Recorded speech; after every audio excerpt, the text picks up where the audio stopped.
ada tahajud, beda. Hajatun, hajada, hajadun, ada tahajjada ya tahajjud, tahajud, beda. Tahajud asalnya dari kata hajada, begini, ha, jim, dal, ditambah ta di depannya, lalu ada tasydid sebelum akhirnya. Nih, ini akarnya 3 huruf, ha, jim, dal. Hajada itu asalnya bangun dari tidur malam. Tidur dulu, lalu bangun setelah itu. Itu hajada. Pelan-pelan. Paham sampai sini? Kita teruskan. Kalau kita ingin berusaha untuk bangun, mengoptimalkan diri untuk bangun, maka tambahkan tak di depannya. Berusaha untuk mendapatkan atau mencapai sesuatu. Kalau yang kita akan lakukan itu tidak mudah, nggak gampang bangunnya, sehingga butuh rencana, butuh persiapan, ya kan? Maka tambahkan tasydid sebelum huruf akhirnya. Dari kata syiddah, apa yang mau dikerjakan ini nggak mudah. Memang pengen bangun itu jam 3, tapi kan nggak tiba-tiba ujuk-ujuk bangun jam 3, belum tentu, ya kan? Kita harus rencanakan dulu supaya bisa bangun. Saat bangun tuh siap, bukan cuman bangun. Bangun jam 3, salatnya 4:30, ya kan jauh. Maka untuk bangun jam 3 itu butuh persiapan, nih syiddah. Maka rencanakan, pasang alarm 3 kali. Misal yang ikhtiarnya jam 2, jam 2.15, jam 2.30. Alarm jam 2 untuk mematikan alarm yang kedua. Gitu kan? Yakin saya Anda kalau pasang alarm malam tuh nggak 1, yakin? Bangun, ceklek, mati. Minimal ingat akan ada alarm berikutnya kan? Nah itulah tak. Allah itu sudah tahu modus-modus kita itu. Karena alim maha mengetahui. Detailnya kan kita lakukan kan Allah sudah tahu. Alarm yang kedua membangun kesadaran paripurna. Peringatan kedua. Kalau pengen bangun, bangun, enggak tertidur. Maka ketika sampai pada alarm ketiga, sudah sadar kita. Oh. Apa Bu, alhamdulillah. Lebih baik telat daripada enggak sama sekali. Bangun. Nah ini. Kalau kita tarik ke implementasi hidup, pengen level tertinggi itu butuh perjuangan. Latihan dulu, ya kan? Menguras fisik, energi, tenaga, biaya. Hasilnya indah. Tapi ada jalan cepat untuk mendapatkan itu. Nih aksesnya bangun kepada Allah. Gitu. Kalau kita tingkatkan ini, itu luar biasa. Jadi itu. Jadi. Nah, kalau ini terus ditingkatkan, terus tingkatkan, terus tingkatkan, nanti membangun value yang terasa. Ada nilai-nilai yang terasakan, kita merasa lebih dekat dengan Allah. Yang biasanya tadi dipanggil azan baru ingat sekarang, baru selesai subuh udah ingat isya. Nanti isya bagaimana, gitu kan, urutkan. Tapi tetap zuhur juga, zuhur, asar, maghrib, isya. Waktunya kenal, jam berapa, jam berapa, jam berapa. Bahkan dipetakan, saya nanti akan ke sini, masjid yang terdekat di situ. Jadi lihat peta itu, ya, lihat peta jalan, saya nggak sebut nama supaya nggak endorse. Itu lihat peta jalan, itu dia petakan, saya akan sampai di situ jam berapa, durasinya berapa, masjidnya di mana. Kalau tertinggal di situ, di sini saya sholat Jumatnya. Sampai ke situ. Nah, value yang membuat kita semakin meningkat dekat dengan Allah itu takwa namanya. Takwa. Disebutkan sebanyak 240 kali dalam Al-Quran. Nah, intinya itu ini nih. Di jiwa takwanya. Kalau ini sudah ada, Allahu Akbar. Silahkan Anda keluarkan semua kata-kata takwa di Quran. Tidak ada kecuali yang indah semuanya. Quran surah 65. 65 itu babnya bab tolak, surahnya at-tolak. Tolak itu persoalan terbesar di rumah tangga. Nggak akan bisa terjadi yang demikian itu kalau ada takwa di dalamnya. Nyambung. Kalaupun mesti terjadi, itu spirit takwa mengarahkan pada yang terbaik. Makanya di ayat kedua di ujungnya, sampai ke ayat 3, apa yang terjadi? Di rumah tangga itu kan cuma 2 babnya. Satu masalah dari komunikasi, yang kedua materi. Perhatikan, wa may yattaqillaha yaj'al lahu makhraja wa yarzuqhu min haitsu la. Siapapun yang mampu meningkatkan takwanya kepada Allah, pakai man tuh setiap personnya. Suami, istri, ayah, ibu, anak, satu keluarga mencoba meningkatkan takwa. Dia tahajud, bangun semua ingatkan. Bangun semua tahajud, salat duha, yuk ingatkan dimanapun. Alhamdulillah. Apa yang terjadi ketika dilakukan? Allah. Apa jawab Allah? Yaj'al lahu makhraja. Enggak pakai alif lam, makhraja. Masalah apapun yang engkau alami. Suami berangkat ada masalah. Ada masalah umum yang semua orang mengalami itu. Tapi yang ini enggak. Kena macet, ada macet, dia mau berangkat, tiba-tiba diarahkan, jangan lewat situ Pak, macet, Bapak kesini aja. Ya. Pak ikut kami saja Pak, tiba-tiba patwal datang, ayo ikut. Ya, itu bisa terjadi. Wa yarzuqhu min haitsu la yahtasib, bahkan rezekinya pun itu datang dari sisi yang nggak diduga. Nggak nyangka ya, emang nggak disangka-sangka datangnya. Ya, habis sholat, tiba-tiba telepon masuk, belum selesai proyek ini ada permintaan itu. Beda istidraj dengan takwa itu lain. Kalau istidraj itu bertambah tapi lupa Allah. Hati-hati. Proyek nambah, sholat lupa. Hati-hati. Hati-hati ya. Pekerjaan menambah, omset nambah, tapi nggak pernah bisa ngaji. Nggak pernah mampu sholat. Hati-hati itu. Dan paling bahaya kalau itu nambah terus sehingga membuat lupa semua ibadah. Itu istidraj namanya. Istidraj. Ancamannya akhirat tuh, hati-hati. Segera ingat, segera ingat. Tapi kalau semakin nambah, semakin ingat Allah, itu anugerah. Karena Allah telah menilai hamba ini paham menjalani kehidupan, sehingga dia ngerti. Makanya Utsman, Abdurrahman bin Auf, setelah masuk Islam, hartanya makin nambah. Karena kenapa? Karena telah dinilai layak mengelola harta, paham cara mengelolanya. Dapat segini, alokasikan ke sini. Dapat segini, alokasikan ke sini. Pak, di mana logikanya? Ada 600 truk hasil usaha. Bapak punya 600 perusahaan. Satu perusahaannya itu bergerak di bidang misalnya logam mulia. Ya, ada emas, ada berlian, ada macam-macam dan sebagainya. Satu kali Anda berhasil mendapatkan kurang lebih 600 truk logam mulia di dalamnya. Mau datang kemudian ke tempat Anda di jalan. Tiba-tiba apa yang terjadi? Ada komen tetangga kepada Anda. Misal, komennya nggak langsung, cuma ke teman tetangga Anda dengar. Waduh, Pak Asep hisabnya luar biasa kayaknya ya. Hisabnya, bukan berliannya. Hisabnya luar biasa, terus nyampe di telinga Anda. Kira-kira ketika mendengar itu respon Anda apa? 100.000? Bingung kan? Bingung. Lihat Abdurrahman bin Auf, jazakallahu khair. Datang 600 kafilah pakai unta. Isinya semua emas, berlian, perak, macam-macam. Heboh Madinah, bum bum bum bum bum bum bum. Tiba-tiba Sayyidah Aisyah komen radhiyallahu taala anha. Beliau kan yang terdekat dengan Nabi, satu istri Nabi SAW.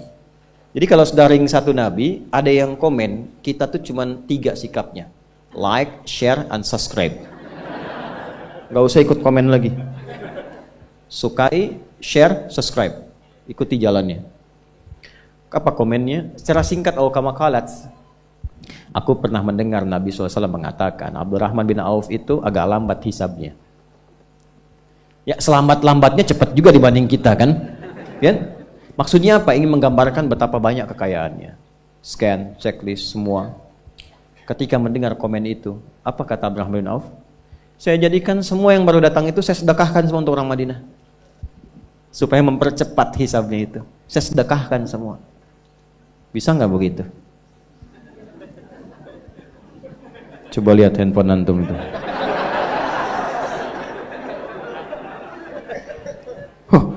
Hisabnya luar biasa nih. Buat anak yatim ya. Kasih.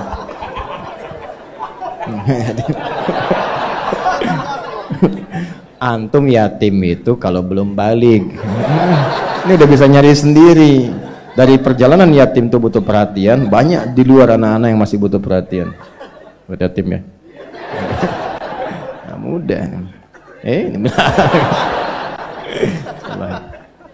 nah, itu yang maksud saya katakan itu nggak mudah. Tapi kalau kita diberikan anugerah oleh Allah, pandai mengelola sesuatu sesuai dengan kehendak Allah, ini kasih semua. Ilmu dikasih. Ya, kalau ingin percepatan pengetahuan, teman-teman yang masih belajar di kampus dan sebagainya, saya kasih rahasia ya, dan ini saya praktekkan. Saya sejak khususnya saya ditalakikan doa oleh ibunda kami. Tapi saya optimalkan prakteknya saat di pesantren. Ini rahasia di antara kita saja ya. Saya kasih tahu nih. Dari Quran. Ternyata akselerasi pengetahuan itu bukan didapatkan dari sekedar perjuangan kita untuk belajar, membaca, kemudian ikhtiar intelektual dan fisikal, tapi ikhtiar spiritual itu mengaktifkan semua potensi-potensi akselerasi pengetahuan kita supaya kita dapat lebih cepat dari standar yang biasa dilakukan. Itu ada rumusnya di Quran surah kedua Al-Baqarah di akhir ayat 282. Ibu kalau mau juga bapak untuk anak-anak cucu-cucunya boleh. Lihat ujung ayatnya, paling kiri sebelah bawah, langsung lihat ke ujung. Quran surah kedua Al-Baqarah di akhir ayat 282. Wattaqullah wa yu'allimukumullah. Wattaqullah, tingkatkan takwamu kepada Allah. Bangun akses dengan Allah. Yang maha punya pengetahuan siapa? Allah. Karena itu disebut alim kan? Ya kan? Kalau kita aksesnya kuat, wa yu'allimukumullah, Allah langsung yang mengajarkan kepada kita bahan-bahan pengetahuan itu. Bukan nggak belajar, bukan, tetap belajar. Tapi yang terjadi apa? Ketika dalam belajar itu tahajudnya meningkat, duhanya meningkat, rawatibnya meningkat, Allahu Akbar. Dan dilakukan karena Allah, bukan karena pengetahuannya. Lillah. Itu baru dengar satu kalimat, kita paham arahnya mau kemana. Dan belajar apapun cepat. Itu yang terjadi. Imam Al-Bukhari dengan ingatan yang kuat tadi, jangan dikira itu hampa begitu saja, belajar dapat, tidak. Itu dari mulai ayah ibunya. Ya, bahkan nanti saat lahir, kedua tahun ayahnya meninggal dunia, ibunya single parent, tapi ibunya nggak berhenti mendekati Allah. Usia 4 tahun matanya buta. Buka Fathul Bari itu, jilid pertama. Itu buta Al-Bukhari itu matanya. Dan butanya permanen. Permanen, medis mengatakan nggak mungkin. Apa yang terjadi? Ibunya tidak putus mendekati Allah. Beliau punya mihrab, Bu. Mihrab, tempat khusus untuk bermohon. Walaupun sehamparan sejadah. Itu Allahu Akbar. Ini kisah nyata. Salatnya, doanya, sujudnya. Dan Allah ganti penglihatan yang tak tampak di fisik itu dengan tajamnya mata hatinya. Al-Bukhari punya keunggulan. Dari amaliyah ibundanya asalnya, mengalir kepada anaknya, itu kalau diperdengarkan apapun seketika langsung ingat dan sulit lupa. Al-Bukhari langsung ingat. Dan tidak cukup sampai di situ. Begitu berangkat kemudian ke Kutab, tempat belajar Quran pertama, usia masih kecil, belum balik, sekitar 4-5 tahun. Dituntun oleh asisten rumah tangganya, itu sampai ke tempat belajar, yang lain senior, beliau masih kecil sendiri. Gurunya membacakan surat Kahf, syekhnya. Begitu selesai, iseng nanya, man hafidh, siapa yang sudah hafal? Itu anak kecil yang tak melihat pandangannya, kata orang disebut dengan buta. Dia angkat tangannya mengatakan, hafidhtu an dhahri qalbi. Saya sudah hafal, Syekh, dalam kepala saya, bahkan dalam hati saya. An dhahri qalbi. Jadi hafalan yang benar itu hafal di dalam kepala. Hafal di luar kepala, belum hafal. Saya sudah hafal Ustaz, di luar kepala. Oh, belum hafal. Hafidhtu an dhahri qalbi. Di tes maju, ta'al ya bunai datang. Begitu maju ke depan, maaf, bukan sekedar hafal, tajwidnya, mahrajnya, sifat hurufnya sama persis dengan syekhnya. Maka syekhnya berkata, minal an aw kama qala tadrusul hadis. Nah, mulai sekarang engkau belajar hadis ya. Karena Quran itu Allah jamin langsung mudah dihafal, gampang sekali. Ya, Quran surah 54 ayat 17, 22, 32, 40. 4 kali Allah sebutkan, walaqad yassarnal Qur'ana lidzikri fahal mim. Aku telah jadikan Quran mudah dihafal. Adakah di antara Anda tertantang untuk menghafalkannya? Gampang. Tapi hadis gak ada. Itu saking senangnya pulang ke rumah. Digandeng oleh asistennya. Yang langsung dipanggil ibunya. Umi. Ya, datang. Kata. Tadi saya dipanggil Syekh. Saya diminta begini, saya sampaikan. Oh, Syekh mengatakan begini, Umi. Kamu sekarang belajar hadis ya? Umi, mulai hari ini saya pengen belajar hadis. Ibunya tersentuh dalam jiwanya, tapi melihat seakan ada keterbatasan di anaknya. Beliau katakan, "Au kama qalat ya bunayya, iktafi bil Qur'an tsumma al hadis." Au kama qalat, "Nah, Quran dulu ya, setelah selesai baru hadis." Maksudnya supaya nggak banyak beban. Tapi anaknya pun hormat pada ibu, tapi yakin dengan perkataan gurunya, ta'zimnya. La ya ummi, Quran oke, tapi hadis pun saya akan pelajari. Uridul hadis. Maka dia meraba jalan ke tempatnya, ke kamarnya. Ibunya melihat itu, harunya muncul. Nah, ini poinnya. dia dekati Allah, masuk ke mihrabnya. Alladzina yadhkuruna Allaha qiyaman wa qu'udan wa 'ala junubihim. Dia masuk ke mihrabnya, ibunya salat. Dalam salat itu ditumpahkan dalam sujudnya mohon kepada Allah untuk dibuka kembali pandangan Al-Bukhari. Nama asli Al-Bukhari itu namanya Muhammad. Bapaknya Ismail, kakeknya Ibrahim. Kakek buyutnya Al-Mughirah, yang buyutnya Al-Bardizbah. Tinggal di Kecamatan Ju'fa, Kabupaten Bukhara, Provinsi Khorasan, negaranya Uzbekistan sekarang. Karena dari Bukhara disebut Al-Bukhari. Nah, yang ingin saya katakan, nama aslinya Muhammad bin Ismail bin Ibrahim. Kalau diberi nama dengan nama orang soleh atau nama nabi, itu artinya tafaul. Tafaul itu mengharap kemuliaan, karomah, kebaikan yang melekat pada nama itu supaya bisa diteladani. Maka ibunya ketika khusyuk berdoa, selesai sholat masih doa, capek ketiduran. Dalam tidurnya itulah bermimpi dengan Nabi Ibrahim. Ini kisah nyata. Anda bisa lacak di Fathul Bari di jilid yang pertama. Kata Nabi Ibrahim disampaikan, anak Anda dapat kabar gembira akan melihat kembali.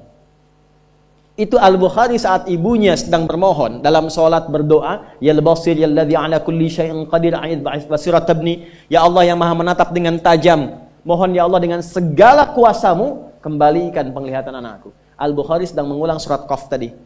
Sehingga tibalah di ayat 21 dengan sampai ke 22-nya. Laqad kunta fi ghaflatin min hadza fakashafna 'anka ghita'aka fabasaruka al-yawma hadid. Ini ayat tentang situasi akhirat tapi percikannya diberikan pada Al-Bukhari dalam konteks kebaikan. Laqad kunta fi ghaflatin min hadza. Dulu kamu enggak bisa melihat. Ada penghalang. Fakashafna 'anka ghita'aka, maka hari ini kami ungkap, kami singkap semua penghalangnya.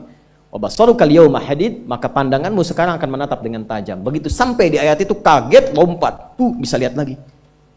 Ini nyata. Nyata.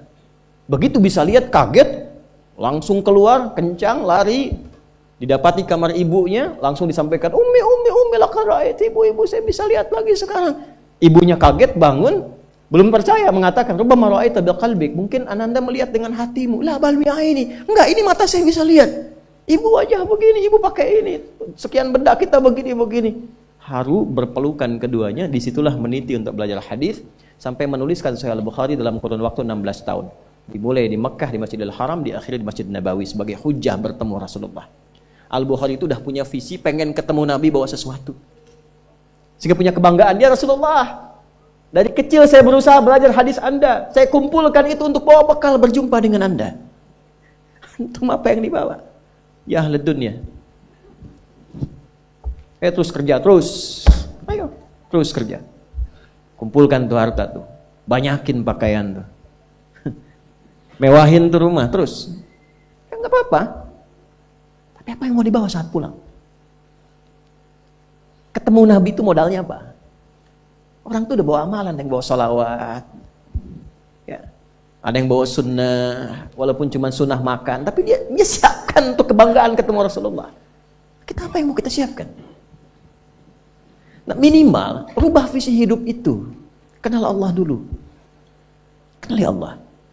Maka mulai dengan pendekatan zikir. Sholat tuh optimal. Jangan langsung tinggikan tahajud, duha, tidak. Yang 5 waktu perbaiki dulu. Minimal nggak telat dulu. Saya heran kadang-kadang kok bisa orang meninggalkan Jumat untuk sekedar dapat dunia, yang itu udah diatur. Bahkan nggak Jumatan cuma untuk jaga toko. Yang kalaupun tuh nggak dilakukan, tetap dia Jumat dapat juga. Nah itu ilmu tadi. Ilmu. Saya coba itu Pak. Coba lihat. Itu kan mahal. Imam Syafi'i dulu ibunya begitu, bangun ketakwaan. Imam Ahmad tuh begitu. Imam Ahmad tuh hafaz juta hadis.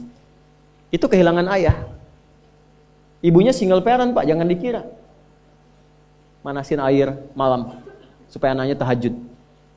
Udah dipanasin, diangetin, terus diwudukan. Imam Ahmad kecil, digendong, disimpan di halaqah masyayikh. Setelah selesai digendong lagi balik. Sekarang dituai hasilnya.